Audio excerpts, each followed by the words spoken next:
एक बार आचार्य चाणक्य अपने शिष्यों के साथ खेतों के पास टहल रहे थे। वहां उन्होंने एक किसान को देखा जो अपनी फसल काट रहा था। खेत के पास एक पेड़ पर एक चिड़िया का घोंसला था जिसमें उसकी नन्ही चिड़िया थी। किसान अपनी फसल काटते काटते पेड़ की ओर बढ़ रहा था।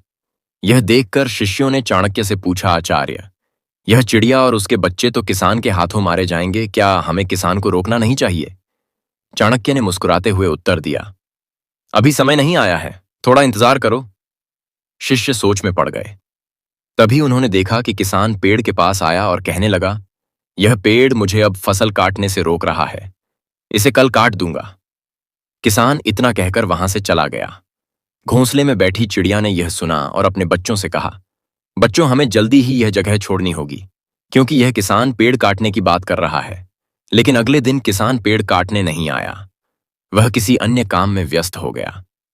चिड़िया ने राहत की सांस ली और बोली, किसान तो अपने काम में उलझा हुआ है, हमें शायद जल्दी जाने की जरूरत नहीं है।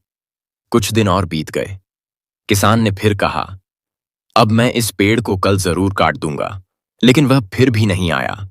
यह देखकर चिड़िया ने सोचा, जब तक यह किसी और पर निर्भर है तब तक कुछ नहीं होगा, हमें चिंता की जरूरत नहीं।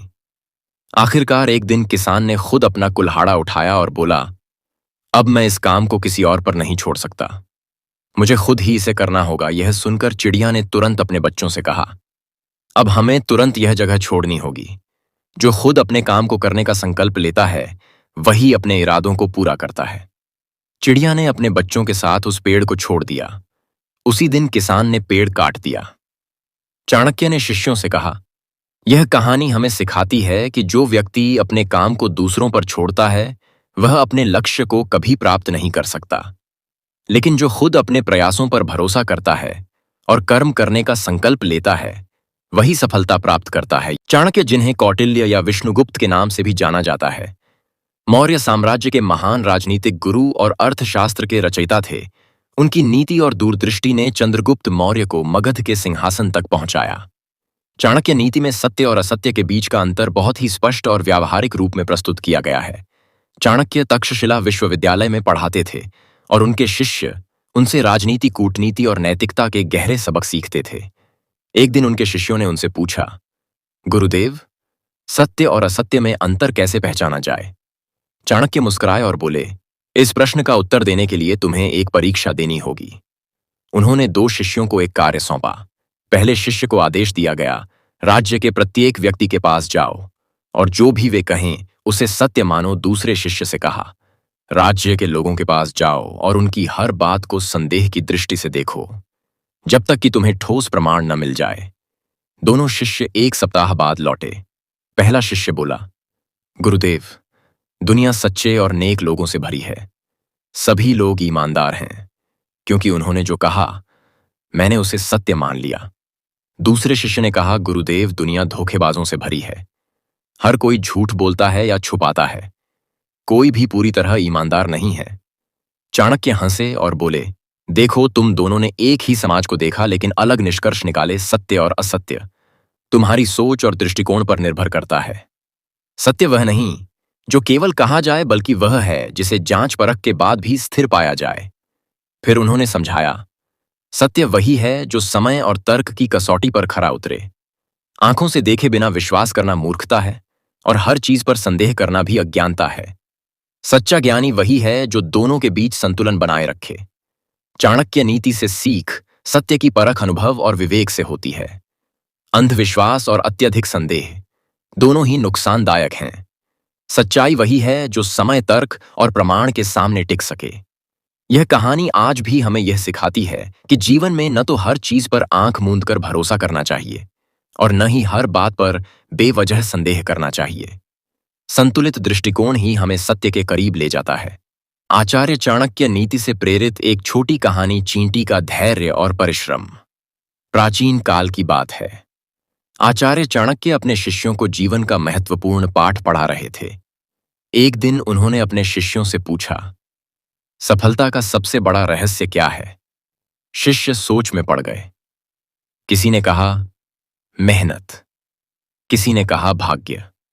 चाणक्य मुस्कुराए और बोले, मैं तुम्हें एक कहानी सुनाता हूं। चाणक्य ने एक चींटी का उदाहरण दिया। एक बार एक चींटी को अपने बिल तक चीनी का एक दाना ले जाना था। दाना बड़ा और भारी था। चींटी ने कई बार कोशिश की लेकिन वह गिर जाती। फिर भी उसने हार नहीं मानी। बार बार गिरने और उठने के बाद अंततः वह चीनी का दाना अपने बिल तक ले गई। चाणक्य ने कहा, अगर एक छोटी चींटी बार बार प्रयास कर सकती है और अपनी मंजिल तक पहुंच सकती है, तो इंसान क्यों हार मान ले। जीवन में कठिनाइयां आएंगी, पर धैर्य और निरंतर प्रयास से हर लक्ष्य हासिल किया जा सकता है। शिष्यों ने समझ लिया कि सफलता का रहस्य धैर्य, मेहनत और कभी हार न मानने में है। शिक्षा चाहे कितनी भी कठिनाई हो, हमें कभी हार नहीं माननी चाहिए। निरंतर प्रयास ही सफलता का मार्ग है। चाणक्य नीति से प्रेरणादायक कहानी, सच्ची बुद्धिमानी। एक दिन मगध राज्य के दरबार में एक विद्वान पंडित आया जिसने राजा चंद्रगुप्त मौर्य से कहा, मैं वेदों और शास्त्रों का महान ज्ञाता हूं। कोई भी मुझसे शास्त्रार्थ में नहीं जीत सकता। यदि कोई मुझे हरा दे तो मैं अपनी सारी विद्या उसे समर्पित कर दूंगा। राजा इस चुनौती को सुनकर चाणक्य की ओर देखे। चाणक्य मुस्कुराए और बोले, यदि आप इतने ही विद्वान हैं तो एक प्रश्न का उत्तर दें। बुद्धिमान कौन है? पंडित ने गर्व से उत्तर दिया, जिसके पास अधिक ज्ञान हो वही बुद्धिमान है। चाणक्य ने फिर पूछा, यदि कोई ज्ञान होने के बावजूद उसे सही समय पर उपयोग न करे तो क्या वह बुद्धिमान कहलाएगा? पंडित निरुत्तर हो गया। चाणक्य ने समझाया, सच्ची बुद्धिमानी केवल पुस्तकों में लिखे ज्ञान से नहीं आती, बल्कि सही समय पर सही निर्णय लेने की क्षमता से आती है। जो व्यक्ति अपने ज्ञान का उपयोग दूसरों के हित में करे, वही सच्चा बुद्धिमान है। राजा चंद्रगुप्त और दरबार में उपस्थित सभी लोग चाणक्य की इस नीति से प्रभावित हुए। वह पंडित भी विनम्रता से बोला, गुरुदेव, आपने आज मुझे वास्तविक बुद्धिमानी का अर्थ समझा दिया। शिक्षा, सच्ची बुद्धिमानी केवल ज्ञान अर्जित करने में नहीं, बल्कि उसे सही समय पर सही ढंग से उपयोग करने में है।